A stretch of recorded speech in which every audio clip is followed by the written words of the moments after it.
Hello friends, कैसे हैं आप सभी। स्वागत करते हैं आपके अपने यूट्यूब चैनल पर। आज की क्लास में हम डिस्कस करेंगे पदार्थ और पदार्थ की अवस्थाएं। पदार्थ क्या होता है?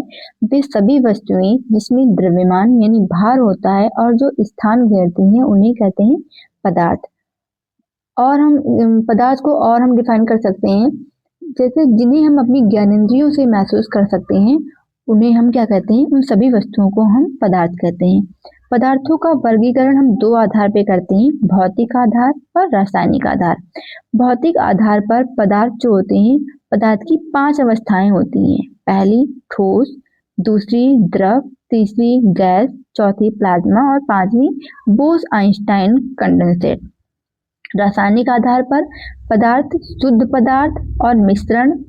शुद्ध पदार्थ में तत्व और यौगिक, मिश्रण में समांगी मिश्रण और विषमांगी मिश्रण। तो इसका हम तुलनात्मक जब अध्ययन करते हैं ठोस द्रव गैस का, तो ठोस में क्या होता है, इनका आयतन तथा आकार निश्चित होता है। जो ठोस होते हैं इनका आयतन और आकार निश्चित होता है।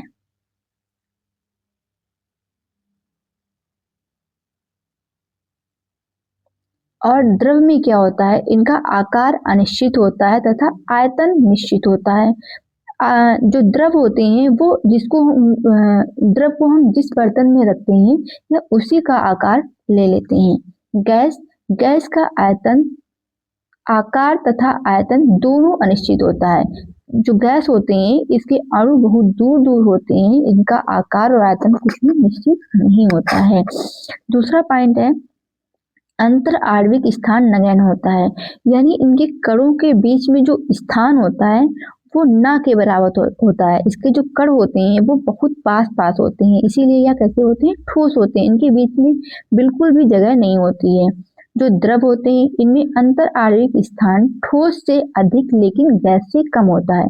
इसमें क्या होता है, इनके कणों के बीच में जो स्थान होता है वो ठोस की अपेक्षा थोड़ा सा अधिक होता है और गैस से कम होता है। गैस में क्या होता है, इनका अंतर आणविक स्थान अधिकतम होता है, यानी जो गैस के अणु होते हैं उनके बीच, वो जो अणु होते हैं उनके बीच में स्थान बहुत अधिक होता है, इसके अणु बहुत ही दूर दूर होते हैं। अगला पॉइंट है कणों के बीच आकर्षण बल सर्वाधिक होता है। जो कण होते हैं, जो ठोस के कण होते हैं, इसके कण क्या होते हैं, बहुत पास पास होते हैं। पास पास क्यों होते हैं, क्योंकि वो कण जो होते हैं वो एक दूसरे को अपनी ओर आकर्षित करते हैं, खींचते हैं, इसीलिए इन कणों के बीच में स्थान नहीं होता है। द्रव में क्या होता है, कणों के बीच आकर्षण बल ठोस की तुलना में कम होता है, यानी जो द्रव होते हैं उनमें जो कण होते हैं उनके जो कणों के बीच जो आकर्षण बल होता है, जो खिंचाव होता है, वो ठोस की अपेक्षा थोड़ा सा कम होता है। और गैस के अणुओं के बीच आकर्षण बल न के बराबर होता है। जो गैस के जो अणु होते हैं उनके बीच जो आकर्षण बल होता है वो न के बराबर होता है, यानी उसमें इनके बीच में खिंचाव नहीं होता है, इसीलिए इसके जो अणु होते हैं वो दूर दूर भागते हैं। जिसकी चौथी अवस्था है प्लाज्मा। यह पदार्थ की चौथी अवस्था है। ये कण आयनीकृत गैसों के रूप में होते हैं। आयनीकृत गैसों के रूप में का क्या मतलब है, इनमें से इलेक्ट्रॉनों का त्याग हो जाता है, इनमें से इलेक्ट्रॉन क्या होते हैं, निकल जाते हैं। कैसे निकलते हैं, वो अधिक गर्म करने पर निकलते हैं। अगला पॉइंट है इसे उच्च ताप और उच्च दाब पर प्राप्त किया जा सकता है। प्लाज्मा है उसे हम कैसे प्राप्त कर सकते हैं, अधिक टेम्परेचर पर और अधिक प्रेशर पर उसे हम प्राप्त कर सकते हैं। इस अवस्था में कण अत्यधिक ऊर्जावान और उत्तेजित होते हैं। उदाहरण में जैसे fluorescent tube, neon, sign bulb, सूर्य सूर्य सहित सभी तारों में जो चमक होती है वह किसके कारण होती है, प्लाज्मा के कारण होती है। अगले हम जो बात करेंगे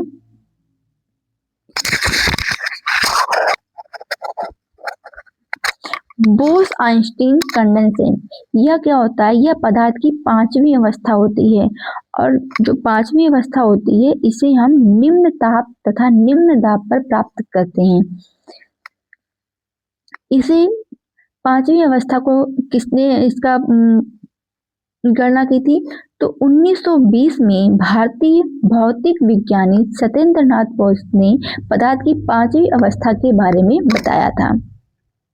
इसके बाद हम पढ़ेंगे जो पदार्थ होता है उस पे ताप का क्या प्रभाव पड़ता है। ताप का क्या प्रभाव पड़ता है यानी उसे गर्म करने पर, ठंडा करने पर वो किस अवस्था में बदल जाते हैं और वह क्रिया क्या कहलाती है।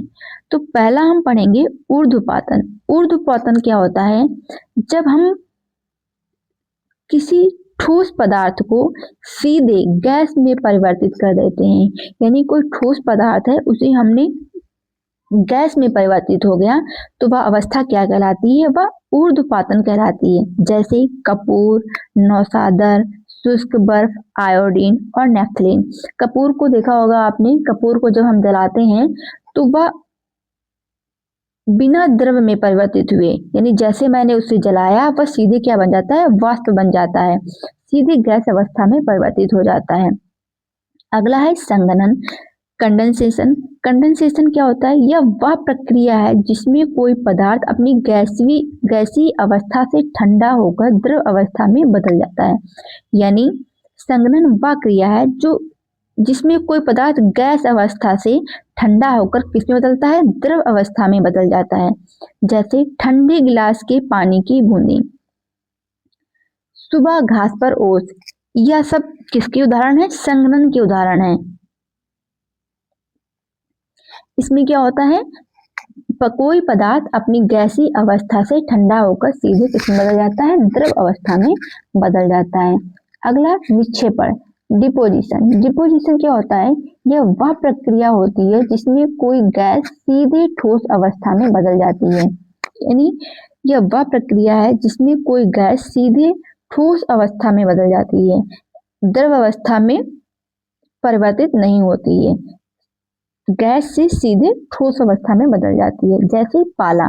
पाला क्या होता है, यह पहले वाष्प होता है और वाष्प से सीधे क्या होता है, ठोस अवस्था में बदल जाता है। आज की क्लास यहीं तक हम समाप्त करते हैं। अगर आपको हमारी क्लास अच्छी लगती है तो कृपया करके हमारे चैनल को सब्सक्राइब कर दीजिए और वीडियो को लाइक कर दीजिएगा। मिलते हैं अगली क्लास में, तब तक के लिए जय हिंद, जय भारत।